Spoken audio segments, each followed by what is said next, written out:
नमस्कार, स्वागत है आपका इंडिया न्यूज़ में। आज की बड़ी खबर निकल कर आई दोस्तों, जानेंगे कि कर रहे हो उससे पहले अगर आप हमारे चैनल पर चैनल को सब्सक्राइब कर दें और वीडियो को एक लाइक जरूर कर दो। दोस्तों आज की पहली बड़ी खबर आपको बता दें कि क्या सभी लोगों को कोरोना वैक्सीन लगाने की ज़रूरत है। जाने क्या कहते हैं एक्सपर्ट। आपको बता दें कि कोविड-19 की रोकथाम और इसको खत्म करने की तैयारी के मद्देनज़र रखते हुए हर किसी को इसकी कारगर वैक्सीन का इंतजार है। इस बीच वैक्सीन किसको पहले और किसको बाद में दी जाएगी, इसको लेकर भी काफ़ी खाका तैयार किया जा चुका है। हालांकि अब इस बात की भी चर्चा जरूरत पर है कि देश के सभी लोगों को ये वैक्सीन देने की ज़रूरत होगी या नहीं। इस पर जानकार मानते हैं कि वैक्सीन लेने की कतार में सबसे पहले मेडिकल स्टाफ हैं, इसके बाद एक दूसरे लोग आते हैं और सभी को इसकी ज़रूरत नहीं होगी। चलिए बढ़ते हैं अगली बड़ी खबर की ओर। अगली बड़ी खबर आपको बता दें कि अगले साल इन महीनों में होगी रेलवे ग्रुप डी की भर्ती परीक्षा। जी हाँ, ये बड़ी खबर है। रेलवे बोर्ड के अध्यक्ष एवं मुख्य कार्यकारी अधिकारी विनोद कुमार यादव ने मंगलवार को बताया कि 1.3 लाख से ज़्यादा पदों के लिए रेलवे ग्रुप डी लेवल 1 की भर्ती परीक्षा 15 अप्रैल से जून 2021 के बीच आयोजित की जाएगी। दोस्तों उन्होंने कहा कि 35,000 से ज़्यादा पदों के लिए एनटीपीसी भर्ती परीक्षा 28 दिसंबर से शुरू होगी। उन्होंने कहा कि स्टेशनों एवं अध्यापकों के 1663 पदों के लिए 15 से 18 दिसंबर के बीच कंप्यूटरीकृत यानी कि ऑनलाइन परीक्षा आयोजित की जाएगी। कुल 1,40,640 पदों के लिए 2,44,00,000 आवेदन आए थे। दोस्तों चलिए बढ़ते हैं अगली बड़ी खबर की ओर। बता दें आपको कि पीएम किसान की 7वीं किस्त का कर रहे हैं इंतजार। तो यहाँ जाने कहाँ अटका है आपका 2,000 रुपया। आपको बता दें कि 1 दिसंबर से 31 मार्च के बीच पीएम किसान सम्मान निधि स्कीम की सालाना तीसरी किस्त सरकार जारी करती है। यानी 7वें किस्त का करोड़ों किसानों को अभी भी इंतजार है। दरअसल आपके खाते में 1 दिसंबर से 2,000 रुपये की किस्त आने वाली थी मगर अभी तक नहीं आई। तो आइए जाने आपकी किस्त कहाँ अटकी हुई है। आपको बता दें कि पीएम किसान सम्मान निधि की स्कीम के तहत आपको पैसे तभी मिलेंगे जब आपकी राज्य सरकार आपके रेवेन्यू रिकॉर्ड, आधार नंबर और बैंक अकाउंट नंबर को सही पाकर उसे वेरीफाई कर दे। कृषि स्टेट सब्जेक्ट होने की वजह से लाभ तब तक नहीं मिलेगा जब तक कि राज्य सरकार आपके रिकॉर्ड को अपनी ओर से वेरीफाई न करे। चलिए बढ़ते हैं अगली बड़ी खबर की ओर। अगली खबर बताते हैं कि कोरोना को मात दे चुके लोग जी हाँ बता दें जो कोरोना से ठीक हो चुके हैं जरूर करें ये 5 काम, दोबारा छू भी नहीं पाएगी ये महामारी। आपको बता दें कि दुनिया भर में कोविड-19 यानी कि कोरोना नाम की महामारी ने सेहत के प्रति लोगों के दिलों में दहशत भर दी है। जी हाँ, आपको बता दें कि कोरोना से ठीक होने के बाद अपनी डाइट को लेकर लापरवाही बरतने की गलती ना करें। डाइट में प्रोटीन की मात्रा अधिक लें। इसके लिए आप अपनी डाइट में दाल, हरी फलियां या अंडों को शामिल कर सकते हैं। इसके अलावा दिन भर में 8 से 9 गिलास पानी भी पिएं। इसके अलावा एक साथ पेट भरकर खाने की जगह थोड़ी थोड़ी मात्रा में कुछ न कुछ खाते रहें। ऐसा करने से आपके पाचन तंत्र पर असर भी नहीं पड़ेगा और आपके शरीर की ऊर्जा भी बनी रहेगी। दोस्तों चलिए बढ़ते हैं अगली बड़ी खबर की ओर। अगली बड़ी खबर बता दें आपको कि किसान आंदोलन के चलते 60% तक गिरा बाजारों का व्यापार। जी हाँ, किसान आंदोलन की वजह से दिल्ली का आवक पर असर पड़ा है तो वहीं दिल्ली का कारोबार भी फिर से बेपटरी पर हो गया है। आलम यह है कि राजधानी को बाहरी राज्यों से जोड़ने वाली सीमाओं के बंद होने से दिल्ली में कई बाजारों का व्यापार 60% तक गिर गया है। दोस्तों जी हाँ बता दें आपको। चलिए बढ़ते हैं अगली बड़ी खबर की ओर। टीम इंडिया की जीत के लिए रविंद्र जडेजा ने जब धोनी को दिया क्रेडिट।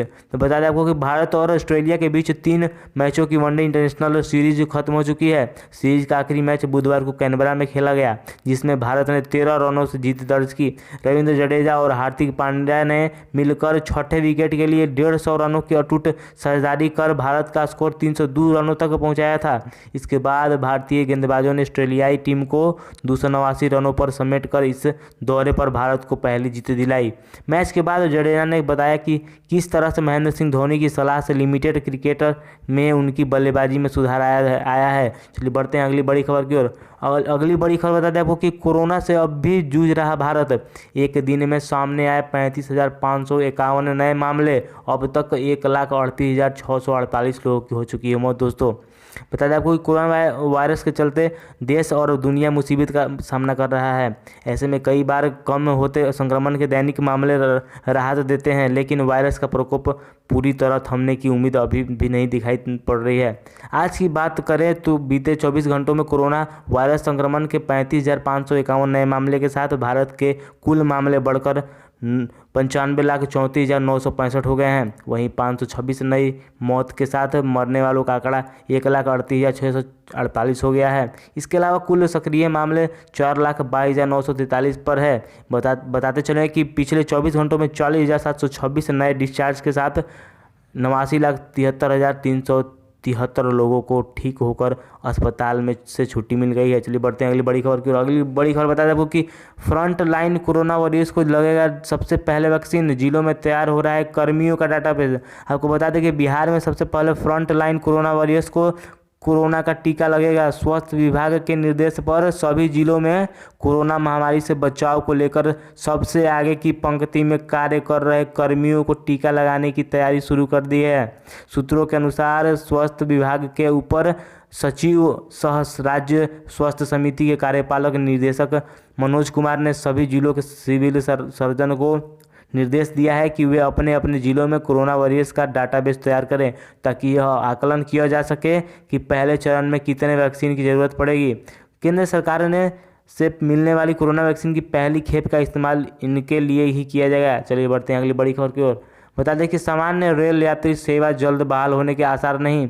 कोरोना के कारण चलती रहेगी स्पेशल ट्रेन। जी हाँ, बता दें कि कोरोना संक्रमण के चलते कोविड-19 की असामान्य परिस्थिति के चलते सामान्य रेल यात्री सेवा के जल्द बहाल होने के आसार नहीं है। आपको बता दें कि रेलवे फिलहाल स्पेशल ट्रेनों के जरिए ही सीमित संख्या में ट्रेन चला रहा है। कोरोना काल में यात्रियों की संख्या भी घटी है और बिहार बंगाल जाने वाले रूट को छोड़कर अन्य रूट पर भीड़ काफ़ी कम है। कोरोना काल में रेलवे के राजस्व का अधिकांश हिस्सा माल भाड़े के जरिए ही आ रहा है। यात्री सेवाओं से मिलने वाला राजस्व बेहद कम है। रेलवे की लगभग 10% ट्रेनों का ही संचालन हो रहा है। हालांकि रेलवे के खर्चे उतने कम नहीं हैं। कर्मचारियों के वेतन के साथ ट्रेनों, इंजनों, अन्य रख रखाव पर खर्च किया ही जा रहा है। चलिए बढ़ते हैं अगली बड़ी खबर की ओर। अगली बड़ी खबर बता दूं कि आपको कि केबीसी में 50 लाख रुपए जीतने वाले यूपी के तेज बहादुर ने पेन किलर खाकर की दवाई की पढ़ाई। देखिए ये बड़ी खबर आपके लिए। बता दें कि कौन बनेगा करोड़पति में 50 लाख रुपए जीतने वाले तेज बहादुर सिंह ने घर के खर्च चलाने के लिए खेती से थकने के बाद पेन किलर खाकर अपनी पढ़ाई की। हिंदुस्तान से बातचीत में बताया कि इन पैसों से वह माँ के गिरवी रखे कुंडल छुड़वाएगा, रहने के लिए घर बनवाएगा और छोटे भाई वो अपनी पढ़ाई में पैसे लगाएगा। तेज बहादुर का छात्र जीवन बेहद संघर्षपूर्ण रहा है। तंगहाली और गरीबी से उबरने के लिए उसे शिक्षा सबसे बड़ा जरिया दिख रहा है। चलिए बढ़ते हैं अगली बड़ी खबर के बाद। तो बता दें आपको कि CBSE परीक्षा 2021, जी हाँ, 12वीं में पूछे जाएंगे 10% एप्लीकेशन बेस्ड प्रश्न। जी हाँ, ये बड़ी खबर है। तो छात्रों के लिए जो 12वीं की एग्जाम देना है, बोर्ड परीक्षा की समझ बढ़े, उत्तर देने में छात्र सूझबूझ का परिचय दें।